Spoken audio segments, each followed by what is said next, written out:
RBI governor की तरफ से तीसरी पॉलिसी और बेहद दमदार पॉलिसी जहां पर 0.5% ब्याज दरों में कटौती की गई है और ये पॉलिसी बहुत ही ज़बरदस्त रही है। और नेहा, अगर मैं एक इशारे में बताना चाहूँ कि ये पॉलिसी कैसी है तो मुझे इजाज़त दें।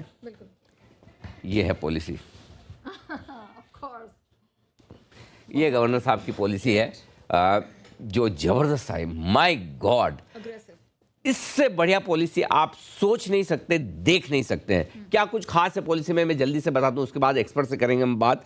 पहले 1/4% नहीं, पूरी 0.5% ब्याज दरें घटी है। दूसरा, उससे बड़ा तोहफा सीआरआर कट का, जिसकी कोई बात नहीं कर रहा था, चर्चा नहीं कर रहा था कि सिस्टम में पर्याप्त लिक्विडिटी है ओएमओ के चलते, लेकिन सिर्फ 1/4 नहीं, 0.5% नहीं, 1% सीआरआर कट करना मतलब आप समझिए 2.5 लाख करोड़ ये लीजिए आपके हाथ में।